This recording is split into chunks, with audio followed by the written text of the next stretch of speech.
चलिए यूट्यूब पे जितने प्रतिभागी जुड़े हैं सबका स्वागत है पुनः। आप सबको बता दूं कि सीटेट पेपर 1 की भी बैच स्टार्ट हो चुकी है। ठीक है, तो जितने प्रतिभागी जो सीटेट की तैयारी करना चाहते हैं, हमारे साध्य पीएससी एकेडमी के मोबाइल एप्लीकेशंस पे क्लासेस सुचारू रूप से संचालित हो रही है। साथ ही साथ आप सबके लिए योग दिवस पर 21 जून 2026 को साध्य पीएससी एकेडमी के तरफ से एक भव्य ऑफलाइन टेस्ट सीरीज का आयोजन होना है, जहां पे छत्तीसगढ़ के 36 बच्चों को हम निःशुल्क और फ्री में पूरे सारे कंटेंट्स अवेलेबल कराएंगे। शिक्षक भर्ती, सहायक शिक्षक भर्ती, सीजीपीएससी और जितने भी शिक्षक भर्ती के अलग अलग संकाय उनके लिए। तो जितने प्रतिभागी हैं जो पार्टिसिपेट करना चाहते हैं एग्जाम्स के थ्रू, इसके लिए एक इंट्रेंस एग्जाम रखा गया है। उस परीक्षा पे आप एनरोल होंगे, है ना। उसके बाद उसमें शामिल होकर अगर आपका रैंक अच्छा आता है तो हम पूरे छत्तीसगढ़ के 36 बच्चों को फ्री एजुकेशन मुहैया कराएंगे। मतलब 0 रुपीस में आपको एक्सेस मिलेगी साध्य पीएससी एकेडमी के कोर्स पे। ठीक है, और वो उन प्रतिभावान बच्चों के लिए होगा जो अच्छे रैंक्स हासिल करेंगे। साथ ही साथ आप सबके लिए एक और बात कि ये हमारी ईपीएल सीरीज की एक श्रृंखला है। तो जितने प्रतिभागी जो पर्यावरण का वेट कर रहे थे, वीडियो को अवश्य लाइक अवश्य कर देंगे। ठीक है, अब प्रोसेस इसका ये रहेगा कि आप हमारा जो लिंक बनेगा उस पर जाकर अपना रजिस्ट्रेशन कराएंगे, फिर आपको 21 तारीख को आकर पेपर देना है। ठीक है, ये हमारा प्रोसेस रहेगा। ठीक है, चलिए गुड मॉर्निंग एवरीबॉडी, जितने प्रतिभागी हैं सबको गुड मॉर्निंग। फर्स्ट क्वेश्चन आपके स्क्रीन पे, पहला क्वेश्चन आपसे क्या पूछा जा रहा है? पहला क्वेश्चन आपसे पूछा जा रहा है कि निम्नलिखित कथनों पर विचार कीजिए। आपके सामने कुछ कथन दिए गए। ठीक है, इन कथनों को देखना है और इस पर आपको विचार करना है। चलिए, ऑनलाइन भी होगा क्या सर? नहीं, पहले तो हम लोग ऑफलाइन पे फोकस कर रहे हैं, फिर ऑनलाइन बाद में देखेंगे। ठीक है, ऑनलाइन की बात अभी फिलहाल नहीं है, ऑफलाइन आप सभी शामिल होंगे। ठीक है, चलिए तो निम्नलिखित कथनों पर आपको विचार करना है। पहला कथन, प्राथमिक स्तर पर पर्यावरण अध्ययन को एक एकीकृत विषय के रूप में पढ़ाया जाता है। बिल्कुल करेक्ट है। ठीक है, इसमें विज्ञान, सामाजिक विज्ञान और पर्यावरण शिक्षा शामिल है, यह भी बिल्कुल सही है। इस बिना पे option number C is the correct answer. ठीक है, इंस्टीट्यूट कहाँ पे होगा, कैसे होगा, सारे चीज़ों पर एक और वीडियो बनेगी हमारी। ठीक है, उसके लिए हमारा रायपुर का जो ब्रांच है वहां पे आपको पेपर देना पड़ेगा। ठीक है, चलिए नेक्स्ट क्वेश्चन आपकी स्क्रीन पे। ये क्वेश्चन क्या पूछा जा रहा है? पर्यावरण अध्ययन की पाठ्य पुस्तकों में परिभाषाओं और अमूर्त अवधारणाओं को स्थान नहीं दिया जाना चाहिए। ठीक है, जो अमूर्त अवधारणा है या जो पाठ्य पुस्तक की परिभाषा है उसको नहीं दिया जाना चाहिए स्थान। लेकिन इसके पीछे रीजन क्या है, कारण क्या है? प्राथमिक स्तर के बच्चे अमूर्त रूप से नहीं सोच सकते। क्या ये कारण है? सही है, क्योंकि प्राथमिक स्तर के बच्चे केवल उन्हीं चीजों पर सोच सकते हैं जो कि क्या होते हैं, मूर्त अवधारणाएं होते हैं।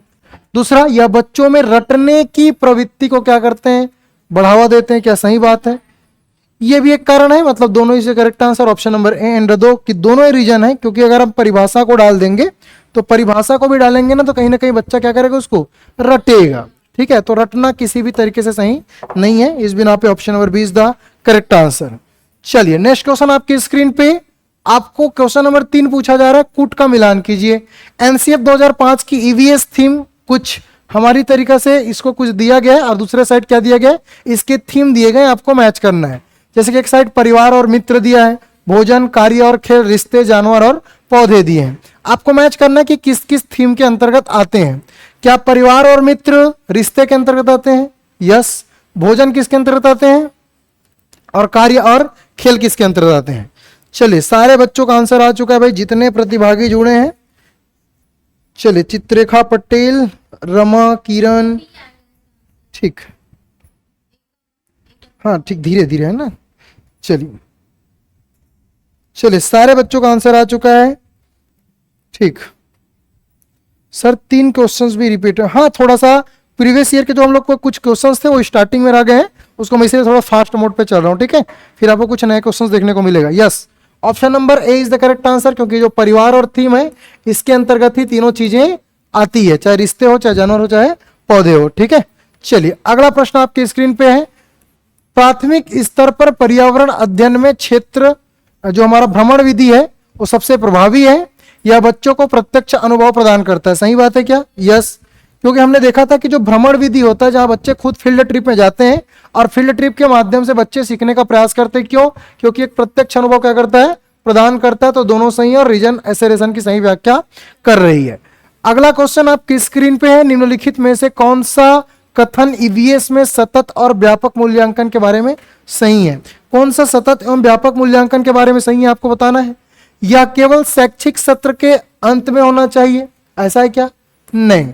यह बच्चों के सह शैक्षिक पक्षों का भी आकलन करता है, सही है। इसका उद्देश्य बच्चों में परीक्षा का डर पैदा करना है क्या? नहीं, यह भी क्या है? गलत है। इस बिना पे option number B is the correct answer. केवल 2 सही है और जितने प्रतिभागी जो ऑनलाइन आंसर देना बिल्कुल करेक्ट आंसर है। मैं सारे बच्चों का कमेंट देख रहा हूं, बिल्कुल करेक्ट है, ठीक है। चलिए क्वेश्चन नंबर 6, ईवीएस की कक्षा में कहानी और कविताओं के उपयोग का उद्देश्य क्या है? हम लोग जो ईवीएस की कक्षा में कविता कहानी पढ़ाते हैं, इस कविता कहानी पढ़ाने का मेन पर्पस क्या है, मेन उद्देश्य क्या है, यह आपसे पूछा गया है। बच्चों के स्थानीय और वैश्विक स्तर पर संसार की प्रकृति को खोजने में मदद करना, ऐसा है क्या? शिक्षार्थियों में कल्पनाशीलता को बढ़ावा देना, या बच्चों की शब्दावली को रटवाना, क्या सही है? शब्दावली को रटवाना। तो रटाने के पीछे हम कभी नहीं जाएंगे, हम हमेशा चाहते हैं कि बच्चे में कल्पनाशीलता और समस्या समाधान की इच्छा बढ़े और बच्चे क्या करें, खोज से चीजों को सीखे। इस बिना पे option number C is the correct answer. केवल first and second is the correct, ठीक है। नेक्स्ट क्वेश्चन नंबर 7, पर्यावरण अध्ययन के संदर्भ में बोझ के बिना सीख, लर्निंग विदाउट बर्डन, किसने दिया था? Learning without burden professor Yashpal समिति ने 1992-93 में, ठीक है। तो यशपाल जी ने बोला था कि लर्निंग विदाउट बर्डन। अब इसमें से क्या लर्निंग विदाउट बर्डन को दिखाता है? स्कूल के बस्ते का वजन कम करना, पाठ्यपुस्तक में अध्यायों की कम संख्या होना, या अबोध का भार कम करने की आवश्यकता। इसका मतलब है कम बच्चों को रटवाना। चलिए इसका आंसर सारे बच्चे देंगे जितने प्रतिभागी जुड़े हैं ऑनलाइन। क्या है मेन रीजन, क्या है इसकी? चलिए स्कूल के बस्ते का वजन कम करना है क्या, या पाठ्य पुस्तक में अध्यायों को कम संख्या, अबोध का भार कम करने की आवश्यकता। देखो यहां पे ना दो चीजें बताई गई थी। लर्निंग विदाउट बर्डन के अंतर्गत 2 चीजें बताई गई थी। पहला, सिलेबस में वही चीजें शामिल हो जो बच्चों के पढ़ने में सार्थक हो, पहला चीज। दूसरा, परीक्षा के भय को क्या किया जाए, कम किया जाए। परीक्षा के भय को क्या किया जाए, कम किया जाए। तो यहां पे दिया स्कूल के बस्ते का कम वजन, पाठ्य पुस्तकों में अध्यायों की कम संख्या और अबोध का भार कम करने की आवश्यकता। ये परफेक्ट आंसर है, ठीक है, कि अबोध का भार कम करने की आवश्यकता है। कम से कम चीजों को बच्चों क्या किया जाए, रटवाने पे। स्कूल के बोझ यहाँ बस्ते से संबंध नहीं था, इसमें यह था कि जो फालतू की चीजें आपकी टेक्स्ट बुक में होती हैं, जैसे कि परिभाषाएं हैं, तो यहाँ पे लर्निंग विदाउट बर्डन का मतलब क्या है कि उस जो बच्चों का जो मानसिक प्रेशर बनता है ना, उसको कम किया जाए, है ना, पाठ्य पुस्तक के वजन को नहीं, जो मानसिक बोझ वाली चीजें उसको कम किया जाए। और दूसरा, जो पढ़ने में बच्चों को डर लगता है, परीक्षा में बच्चों को डर लगता है, उस परीक्षा के बोझ को कम किया जाए। इसलिए option number B is the correct answer, ठीक है। नेक्स्ट क्वेश्चन आपकी स्क्रीन पे, एक शिक्षक कक्षा में बच्चों को जल संरक्षण पर पोस्टर बनाने के लिए कहता है। इस गतिविधि का मेन पर्पस क्या है आपको बताना है। यहाँ पे अलग अलग ऑप्शंस दिए गए, इन ऑप्शंस को देखना है और विच इज द करेक्ट आंसर ये आपको बताना है। तो एक शिक्षक कक्षा में बच्चों को जल संरक्षण का पोस्टर बनाने के लिए कहता है, बनाइए सारे लोग। इस गतिविधि का मेन उद्देश्य क्या है? बच्चों की रचनात्मकता का विकास करना, बच्चों में पर्यावरण के प्रति संवेदनशीलता जगाना, कक्षा में अनुशासन को बनाए रखना।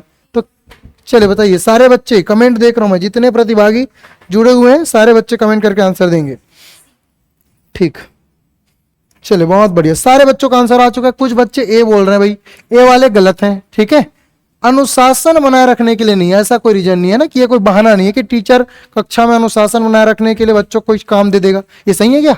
नहीं। जैसे कि तुम लोग मेरे से पढ़ रहे हो, तुम लोग को बोल दूंगा नहीं कुछ काम करो, तो ये सही नहीं है, ठीक है। मतलब कक्षा में अनुशासन बनाने रखने के लिए टीचर को अगर इस तरीके का कुछ काम देना पड़े तो फिर सही नहीं है, ठीक है। तो यहाँ पे option number C is the correct answer. Next question आपकी स्क्रीन पे, अगला प्रश्न है क्वेश्चन नंबर 9 ए, प्राथमिक कक्षाओं में ईवीएस के लिए कोई अलग पाठ्य पुस्तक नहीं है।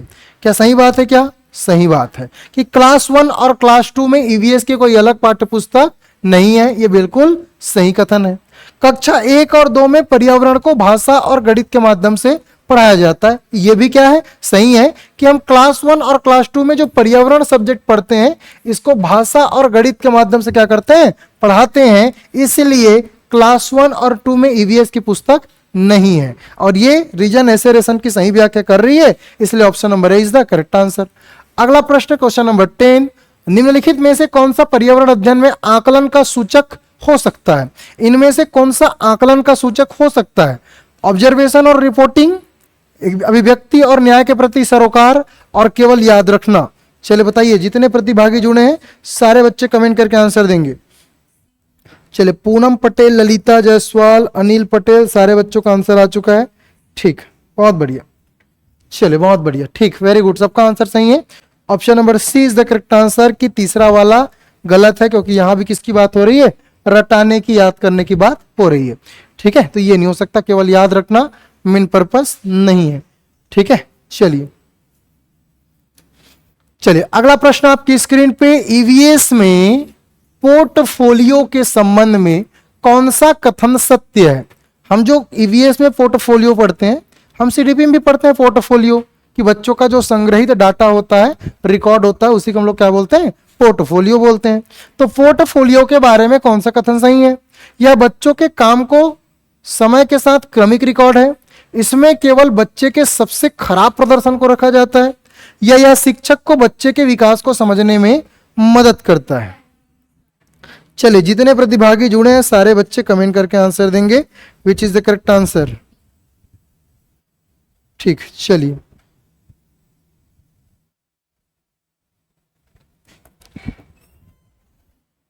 चलिए सारे बच्चे कमेंट करके आंसर देंगे which is the correct answer. ठीक, बहुत बढ़िया, सारे बच्चों कमेंट आ चुका है। यह बच्चों काम के समय के साथ क्रमिक रिकॉर्ड है। यस, इसमें केवल बच्चों के सबसे खराब प्रदर्शन को रखा जाता है क्या? नहीं। यह शिक्षक को बच्चों के विकास को समझने में मदद करता है, बिल्कुल सही है। Option number B is the correct answer, केवल फर्स्ट एंड सेकेंड। थोड़ा सा यूट्यूब में लग रहा है मुझे कमेंट वाला इशू है ना, घूम रहा है, तो थोड़ा सा कमेंट बोल रहा है चैट डिस्कनेक्टेड, थोड़ा देख लेंगे भाई, है ना। चलिए, चल रहा है कि नहीं चल रहा है यूट्यूब पे? वही ठीक है भाई, आपको टेंशन लेने की जरूरत नहीं है, हम लोग इसको ठीक करा रहे हैं, थोड़ा सा टेक्निकल इशू है। ठीक है, चलिए, बहुत बढ़िया, चलिए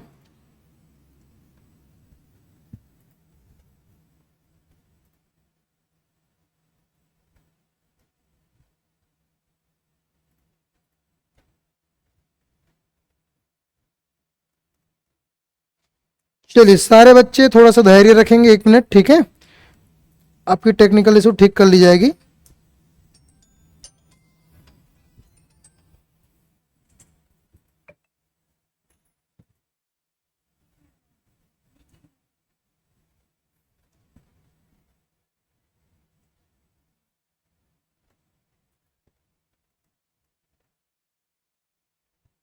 चलिए,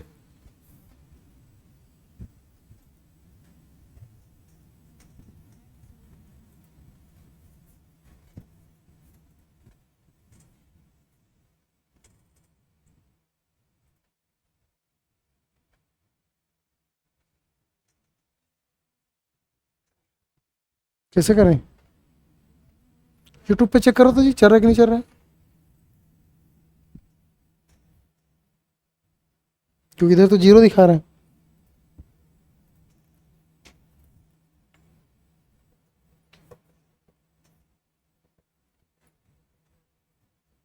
नहीं चल रहा है ना? बंद भी हो गया क्या?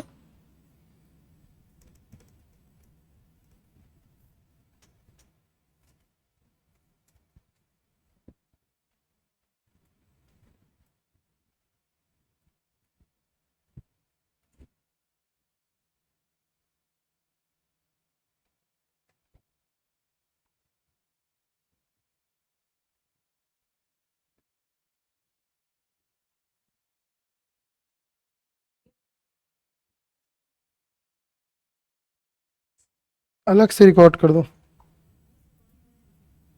हो रहा है ना? चलो फिर इसको अलग से कर दो, रिकॉर्डिंग तो चल रहा है ना? हाँ, चलिए चलिए नेक्स्ट क्वेश्चन देखते हैं। समूह कार्य द्वारा ईवीएस सीखने के क्या लाभ हैं? अगर हम समूह के थ्रू ईवीएस सीखते हैं तो इसके क्या बेनिफिट्स हैं, ये हमको देखना है। यह बच्चों में सहयोगात्मक कौशल को बढ़ाता है, यह बच्चों के बीच स्वस्थ प्रतिस्पर्धा और सामाजिक अंतःक्रिया को बढ़ावा देता है, इसमें शिक्षक का काम बढ़ जाता है। चलिए, which is the correct answer? Option number A, B, C and D. ठीक है, कमेंट करके आंसर देंगे, क्या हो जाएगा? चलिए बाकी बच्चे, सारे बच्चे कमेंट करके आंसर देंगे भाई, जितने प्रतिभागी जुड़ रहे हैं। यस, यहाँ पे इसमें शिक्षक का काम बढ़ जाता है, ये सही नहीं है। बाकी यह सहयोगात्मक कौशल को बढ़ाता है, बिल्कुल करेक्ट आंसर है। स्वस्थ प्रतिस्पर्धा, ये भी सही है, ठीक है। तो इसलिए option number B is the correct answer. Next question आपकी स्क्रीन पे, क्वेश्चन नंबर 13, कथन और कारण वाले। प्राथमिक स्तर पर ईवीएस का पाठ्यक्रम स्थानीय से वैश्विक की ओर अग्रसर होना चाहिए। क्या है? लोकल टू ग्लोबल होना चाहिए। यस, रीजन यह है कि पहले बच्चे अपने इमीडिएट तुरंत के परिवेश को समझते हैं और फिर बाहरी परिवेश को। यस, दोनों स्टेटमेंट चाहिए। यहां पे वैश्विक स्तर को अगर समझना है तो पहले हमको लोकल समझना पड़ेगा, है ना। अगर मुझे बच्चों को संसद समझाना है तो पहले मैं गांव के पंचायत को समझाऊंगा ना, पहले उसको दिखाऊंगा कि भैया ग्राम पंचायत है, ये सभा है, तब तो उनको मैं संसद समझा पाऊंगा, है ना। तो छोटी छोटी चीजों को पहले समझाना पड़ेगा, क्योंकि बच्चे अपने परिवेश के साथ क्या करता है, पहले सीखता है। अगला प्रश्न है, पर्यावरण अध्ययन की प्रकृति कैसी है।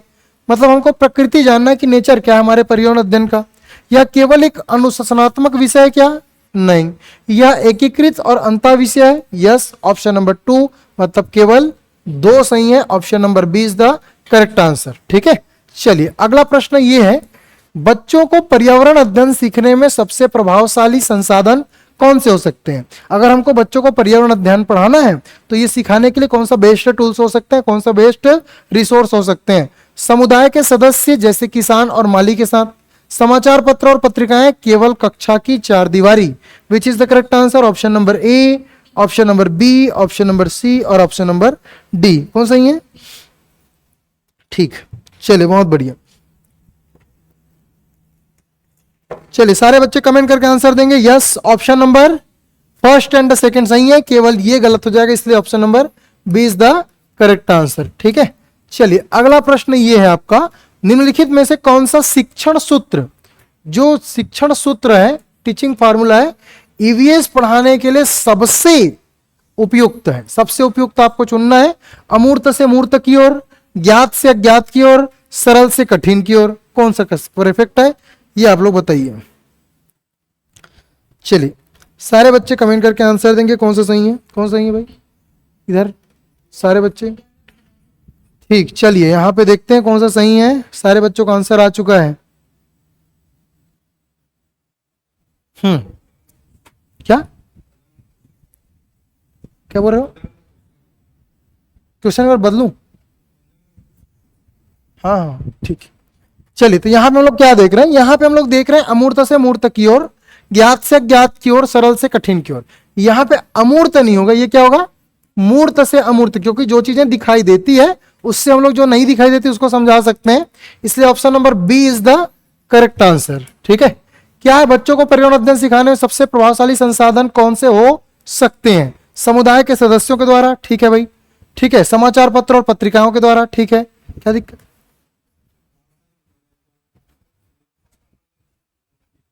हाँ, यहां पे देखो, जब अगर फॉर एग्जांपल ये केवल 1, केवल 2, केवल 3, केवल 4 रहता, तब कंडीशंस पे हम लोग 1 को लेते, लेकिन यहाँ पे ना दोनों दिया है, केवल 1 और 2, ठीक है। इसलिए हम लोग दोनों ले रहे हैं, क्योंकि देखो हम लोग इसको ऐसा नहीं बोल सकते कि केवल यही होगा, क्योंकि ये भी तो पत्र पत्रिकाएं हो सकता है, बाल साहित्य के रूप में बच्चों को सिखाया जा सकता है। जो छोटे बच्चों को बाल साहित्य आता है ना, जिसमें समस्या समाधान होते हैं, चीजें बच्चे पहले बूझो तो जानो ऐसे करके, तो उसके थ्रू भी बच्चे को सिखाया जा सकता है। ये क्यों नहीं हो सकता? क्योंकि ये बोल रहा है कि केवल कक्षा के 4 दीवारियों से।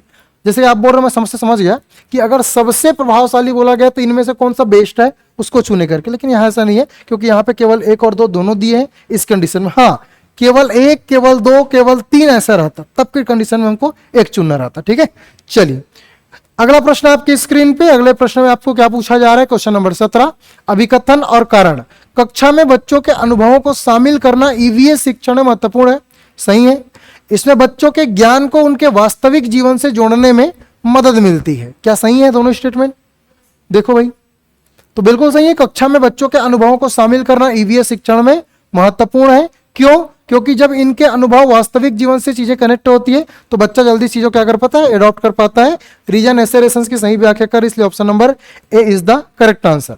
अगला प्रश्न है क्वेश्चन नंबर 18, ईवीएस में खोजपूर्ण प्रश्न, जो खोजपूर्ण प्रश्न होते हैं, प्रॉब्लमिंग क्वेश्चंस का क्या महत्व है?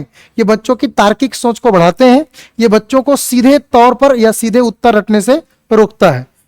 चलिए बाकी बच्चे इधर ऑनलाइन वाले बच्चे कमेंट करके आंसर देंगे भाई। जितने प्रतिभागी जुड़े हुए हैं सारे प्रतिभागी कमेंट करके आंसर देंगे। ठीक, बहुत बढ़िया। क्या उत्तर रटने से रोकता है क्या? यस। और क्या ये तार्किक सोच को बढ़ाता है? यस। ठीक है, चलिए बहुत बढ़िया। तो यहां पे ऑप्शन नंबर ए और 2 दोनों सही है। इस बिना पे option number C is the correct answer. Next question आपकी स्क्रीन पे, पर्यावरण अध्ययन की पाठ्य पुस्तकों में लिंग रूढ़िवादिता को दूर करने के लिए क्या किया जाना चाहिए? लिंग रूढ़िवादिता को दूर करने के लिए क्या किया जाना चाहिए? एक, महिलाओं को केवल घरेलू कामों में दिखाना चाहिए। ऐसा करोगे क्या? महिलाओं को डॉक्टर, वैज्ञानिक और पायलट के रूप में दिखाना चाहिए। यस। पुरुषों को घर के काम में करते दिखाना चाहिए। यस, क्योंकि हमको लिंग रूढ़िवादिता को खत्म करना है। ठीक है, तो जो हम लोग पाठ्य पुस्तक में महिलाओं को हमेशा काम करते हुए दिखाते हैं, या गणित के प्रश्नों में बोल देते हैं कि कोई व्यक्ति या कोई पुरुष किसी काम को 10 दिन में कर रहा है, महिला उसको 15 दिन में करेगा, ऐसे कॉन्सेप्ट को दूर करना है। और यहाँ पे हमको जेंडर को इक्वलिटी करने के लिए पुरुषों को भी घर के काम करते हुए दिखाना है। ठीक है, इस बिना पे क्या करेक्ट हो जाएगा? Option number C is the correct answer. केवल 2 और 3 सही है। क्वेश्चन नंबर 20, रचनात्मक आकलन का मुख्य उद्देश्य क्या है? जब भी फॉर्मेटिव असेसमेंट की बात होती है तो हम क्या चीज देखते हैं? छात्रों को ग्रेड या अंक देना। ये सही है क्या? नहीं। शिक्षण अधिगम प्रक्रिया के दौरान, ड्यूरिंग लर्निंग टीचिंग प्रोसेस, बच्चों की कमियों और सुधार के क्षेत्रों की क्या करना है? पहचान करना है। बिल्कुल सही है। तो 20 का हो जाएगा केवल 2 is the correct answer, option number B. अगला प्रश्न आपकी स्क्रीन पे कुछ चीज दिए गए हैं, उसको मिलान करना है कुछ अलग संस्थाओं से। रविन्द्रनाथ टैगोर, मौर्य मोंटेसरी, महात्मा गांधी, मोंटेसरी पद्धति, शांति निकेतन, बुनियादी शिक्षा। कर लिए है क्या अपन लोग? कर लिए ना? अरे यार वही पीडीएफ को डाल दिए क्या? क्या बोले? हो गया ना? तो लग रहा था वही पीडीएफ को डाल देते हैं।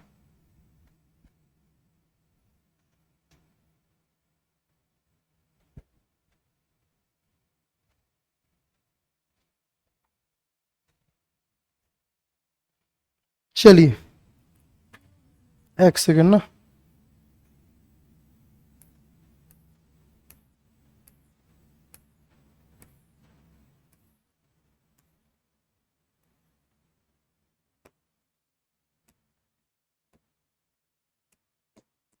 ये क्वेश्चन देखो, ये हो गया क्या? प्राथमिक स्तर पर पर्यावरण अध्ययन के अंतर्गत खेल खेल में शिक्षा विधि के संबंध में कौन से कथन सही है? ये नहीं हुआ। जहां तक पीछे से चलते हैं, जितना हो गया उसको कवर कर लेते हैं। ठीक है, तो प्राथमिक स्तर पर पर्यावरण अध्ययन के अंतर्गत खेल खेल में शिक्षा, इस विधि के संबंध में कौन से कथन सत्य हैं? यह बच्चों के शारीरिक और मानसिक स्वास्थ्य दोनों के लिए लाभदायक है। इसके माध्यम से बच्चे नियमों का पालन करना और सहयोग की भावना सीखते हैं। कौन सा करेक्ट आंसर बताइए भाई? चलिए थोड़ा सा दिमाग लगाइए, बताइए कौन सा करेक्ट आंसर है। क्या दोनों सही है? यस। ठीक है, तो यहां पे हम लोग देख रहे हैं कि बच्चों को शारीरिक और मानसिक स्वास्थ्य दोनों के लिए क्या है? खेल खेल सीखना सही है। इसके माध्यम से बच्चे नियमों का पालन करना और सहयोग की भावना सीखते हैं। ये दोनों सही है। इस बिना पे option number C is the correct answer. अगला प्रश्न है, पर्यावरण अध्ययन में दृश्य सामग्री जैसे वीडियो और मॉडल का उपयोगी है। जो पर्यावरण अध्ययन हम पढ़ाते हैं तो उसमें दृश्य शब्द सामग्री जो ऑडियो विजुअल एड्स हैं, इस जैसे वीडियो और मॉडल का उपयोग उपयोगी है। यस। यह बच्चों की एक से अधिक ज्ञानेंद्रियों को सक्रिय करता है, जिससे अधिगम अधिक प्रभावी होता है। ये भी करेक्ट है, क्योंकि भैया हम लोग इस चाहते हैं कि ज्यादा से ज्यादा बच्चे क्या करें? उसका दिमाग सक्रिय हो और अधिगम में अधिक से अधिक क्या हो? प्रभावी हो। इसलिए हम लोग क्या यूज कर रहे हैं? Audio visual aids. इस बिना पे option number A is the correct answer. अगला प्रश्न है, राष्ट्रीय पाठ्यचर्या रूपरेखा के अनुसार प्राथमिक स्तर पर ईवीएस शिक्षण का मेन उद्देश्य क्या होना चाहिए? तो प्राथमिक स्तर पर ईवीएस शिक्षण का मुख्य उद्देश्य क्या होना चाहिए? बच्चों को बाहरी दुनिया के अनुभवों से जोड़ना, शिक्षार्थियों में केवल वैज्ञानिक शब्दावली को याद करवाना, प्राकृतिक और सामाजिक सांस्कृतिक पर्यावरण के बीच संबंध खोजना। चलिए, बच्चों को बाहरी दुनिया का अनुभव कराना क्या? यस। शिक्षार्थी में केवल ये नहीं होगा। इस बिना पे क्या होगा? Option number B is the correct answer के फर्स्ट और थर्ड करेक्ट है। अगला प्रश्न आपकी स्क्रीन पे 47 नंबर का, निम्नलिखित में से कौन सी गतिविधियां ईवीएस की कक्षा में सक्रिय अधिगम को बढ़ावा देता है? आपको देखना है कि कौन सा सक्रिय अधिगम को बढ़ावा देता है। बच्चों द्वारा पौधों के बीज बोना और उनके विकास का अवलोकन करना, शिक्षक द्वारा ब्लैक बोर्ड पर लिखे प्रश्नों के उत्तर को सीधे कॉपी में लिखवाना, स्थानीय कचरा निपटान प्रणाली पर चर्चा करना और सर्वे करना। विच इज द करेक्ट आंसर? सारे बच्चे कमेंट करके आंसर देंगे। चलिए, जितने बच्चे कमेंट करके आंसर देंगे सारे बच्चे, कौन सा सही है? ठीक, चलिए। तो सीधे कॉपी में लिखवाना सही नहीं है, ठीक है। इस बिना पे दूसरा क्या हो जाएगा? गलत हो जाएगा, क्योंकि यहां पे सही नहीं है ये कि लिखे प्रश्नों के उत्तर को सीधे बच्चों को कॉपी में लिखवाएं, इसलिए option number C is the correct answer. अगला प्रश्न है भैया, पर्यावरण अध्ययन की पाठ्यपुस्तक की भाषा तकनीकी और औपचारिक नहीं होनी चाहिए। प्राथमिक स्तर के बच्चे अपने दैनिक जीवन की बोलचाल की भाषा में आसानी सीखते हैं। सही बात है, मातृभाषा जो क्षेत्रीय भाषा की बात करते हैं, इसलिए कोई टेक्नोलॉजी या फिर कोई औपचारिक यूज नहीं करना है हमको, ठीक है। तो ए और आर दोनों सही है, क्योंकि बच्चे अपनी आसपास की चीजों से सही क्या करते हैं? आसानी से सीखते हैं। अगला प्रश्न है, कुछ मिलान करना है आपको। एक साइड दिया गया है एनाकोडेटल रिकॉर्ड, चेकलिस्ट और राइटिंग स्किल, ठीक है। इसको मैच करना है कि वास्तव में ये होता क्या है, ठीक है। तो कुछ उपकरण दिए गए हैं, कुछ है ना टूल्स दिए गए हैं, और इन टूल्स के आधार पे आपको मेजरमेंट करना है कि कौन सा सही है। चलिए बताइए भाई, कौन सा सही है? ये आपको मेजरमेंट करना है, ठीक है। ये आपको मेजरमेंट करना है। चलिए बताइए क्या है एनाकोडेटल रिकॉर्ड? ये सीडीपी में भी पढ़ते हैं ना, portfolio, checklist, anecdotal record, rating scale, है क्या चीज? यहां पे देखते हैं। सबसे पहले एनाकोडेटल रिकॉर्ड उपख्यानात्मक रिकॉर्ड है क्या चीज? ये क्या है? किसी कौशल की उपस्थिति या अनुपस्थिति का रिकॉर्ड करना नहीं, बच्चों के व्यवहार, हाँ ये सही है। बच्चों के व्यवहार और घटनाओं का अध्ययन करने के लिए रिकॉर्ड बनाया जाता है, उस रिकॉर्ड को बोलते हैं एनाकोडेटल रिकॉर्ड, ये सही है। चेक लिस्ट क्या है? चेक लिस्ट मतलब उपस्थिति और अनुपस्थिति को रिकॉर्ड रखना, कि या तो प्रेजेंस या अब्सेंट। रेटिंग स्केल क्या होता है? रेटिंग स्केल होता है किसी कार्य या व्यवहार का स्तर या गुणवत्ता को मापना। रेटिंग में क्या होता है? स्केल के थ्रू हम चीजों को क्या करते हैं? मापते हैं, इसको बोलते हैं रेटिंग स्केल। एक और होता है पोर्टफोलियो। पोर्टफोलियो में क्या होता है? उस पर्टिकुलर ईयर का पूरा संग्रहित डाटा बच्चे के फोटो के सहित क्या करते हैं? शामिल करते हैं, उसको बोलते हैं पोर्टफोलियो। अगला क्वेश्चन है, प्राथमिक स्तर पर परिवेश की पाठ्यपुस्तक में सपेरों, किसानों और बुनकरों की वास्तविक कहानियों को शामिल करने का क्या उद्देश्य है? जो पर्यावरण की पाठ्यपुस्तक होती है उसमें ईवीएस में कुछ सपेरों को डाल देते हैं, किसानों को डाल देते हैं, बुनकरों की डाल देते हैं, तो इसके वास्तविक कहानियों को शामिल करने का क्या उद्देश्य है? बच्चों को उनके पारंपरिक ज्ञान और आजीविका के प्रति संवेदनशील बनाना, रूढ़िवादिता की चुनौती देना कि कुछ काम कमतर या श्रेष्ठ होते हैं, या बच्चों को इन व्यवसायों को अपनाने के लिए मजबूर करना। देखो भाई कौन सा सही है? कौन सही है? ठीक, चलिए। क्या ये बच्चों को उनके पारंपरिक ज्ञान और आजीविका के प्रति संवेदनशील बनाता है? सही है। रूढ़िवादिता को चुनौती देना कि कुछ काम कमतर या श्रेष्ठ होते हैं, क्या ये सही है? ऐसे करोगे? बताओ, इस पे बताओ मुझे, ये आंसर चाहिए मुझे। चलिए बताइए, ऑप्शन नंबर ए। चलिए, रूढ़िवादी को चुनौती देना, इसका मतलब क्या समझ रहे हो? रूढ़िवादिता मतलब जो पुरानी परंपराएं चल रही है, ठीक है, उसको हम लोग चुनौती देना। इसका मतलब यह है कि उसको हम लोग को यह लेके चलना कि भैया ऐसा नहीं है कि कुछ काम कमतर या श्रेष्ठ होते हैं। ये स्टेटमेंट सही है, इसके थोड़ा डीप एनालिसिस करते हैं कि वो क्यों सही है। देखो, रूढ़िवादिता क्या बोलता है? रूढ़िवादिता यह बोलता है कि जो सपेरा जो काम कर रहा है, या जो किसान काम कर रहा है, या जो बुनकर काम कर रहा है, ये हो सकता है कि ये कमतर है, और केवल डॉक्टरी, इंजीनियरिंग, पुलिस के काम ही क्या है? श्रेष्ठ है। टीचिंग के काम ही क्या है? श्रेष्ठ है। हमको इस सोच को चुनौती देना है, ठीक है, चैलेंज करना है कि ये काम कमतर या श्रेष्ठ होते हैं। मतलब हमको ये बताना है कि कोई भी काम बड़ा या छोटा नहीं होता, इसको हम लोग चुनौती दे रहे हैं, ना कि हम लोग ये बता रहे हैं कि ये काम छोटा या बड़ा है। तो हम जो परंपरा चल रही है रूढ़िवादिता की, उसको चैलेंज दे रहे हैं कि कौन सा काम सही है और कौन सा काम गलत है, ना कि कमतर और श्रेष्ठ है। मतलब हम यहाँ पे बच्चों को ये सिखाना चाहते हैं कि कोई काम बड़ा या छोटा नहीं है, बस ये पुरानी सोच है ना। उस चैलेंज दे रहे हैं वहां पे कि ये पुरानी सोच है कि कोई काम बड़ा या छोटा नजरिए देखा जाता है, वास्तव में बड़ा और छोटा कोई काम नहीं होता। इस बिना पे स्टेटमेंट बिल्कुल सही है, ठीक है। बच्चों को इन व्यवसायों को अपनाने के लिए मजबूर करना, ये गलत है कि भैया मजबूर नहीं कर सकते। ठीक है, इस बिना पे option number B is the correct answer, केवल एक और दो। ठीक है, यहां पे ना ये वर्ड याद रखना है, चुनौती देना। इस चुनौती देने के कारण ही है कि उस स्टेटमेंट सही है। ठीक है, कि कोई भी काम बड़ा और छोटा नहीं होता, तभी तो हम बच्चों को सिखा पाएंगे ना। हम बच्चों को थोड़ी बताएंगे कि भैया ये काम नहीं करना है, वो भी तो काम ही है। क्या किसान काम किसान नहीं है? वो तो श्रेष्ठ काम है। सपेरा काम का सही नहीं है भाई, कर रहे हैं। ठीक है, लेकिन इसको बस इस सोच को हमको क्या करना है, चैलेंज देना है। चलिए अगला प्रश्न आपकी स्क्रीन पे, निम्नलिखित में से कौन से कथन पर्यावरण अध्ययन में प्रोजेक्ट के लाभकों को दर्शाता है? जो प्रोजेक्ट वर्क होता है उसके लाभ को दर्शाता है। इनमें से कौन सा जो स्टेटमेंट है उसको देखना है। यह छात्रों को व्यवहारिक ज्ञान और समस्या समाधान कौशल प्रदान करता है, यह बच्चों में सामाजिक अंतःक्रिया और टीम वर्क को बढ़ावा देता है, या पूरी तरीके से शिक्षक केंद्रित है? चलिए बताइए। चलिए सारे बच्चे कमेंट करके आंसर देंगे which is the correct answer. C क्या है?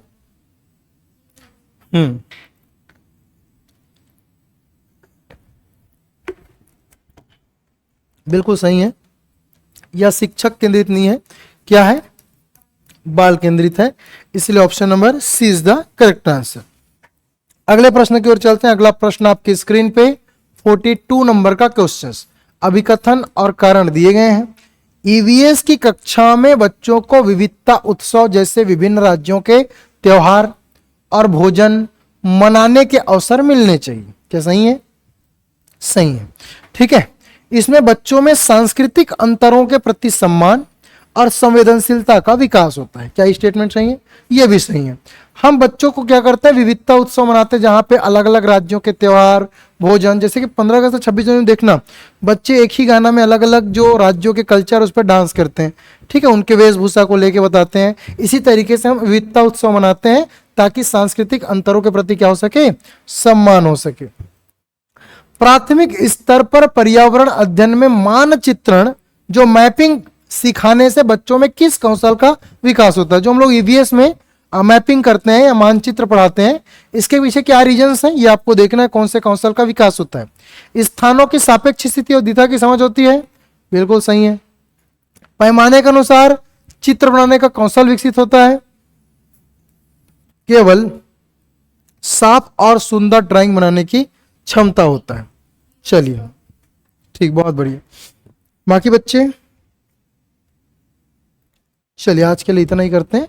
ठीक है, yes it is the correct answer option number B, ये नहीं होगा, सुंदर ड्राइंग बनाने की क्षमता। ठीक है, फिर नेक्स्ट क्लास में नेक्स्ट सैटरडे को देखेंगे कुछ नए टाइप के प्रश्न। ये हमारे आज का श्रृंखला शायद तक पुराना पीडीएफ था। ठीक है, लेकिन हम लोग कोशिश करेंगे कि नेक्स्ट टाइम में थोड़े से अच्छे लेवल के अच्छे स्तर के ऑप्शन जनरेटेड क्वेश्चंस हो। ठीक है, चलिए इसी के साथ मैं विदा लेता हूँ। Thank you so much. जय हिंद, जय भारत, वंदे मातरम।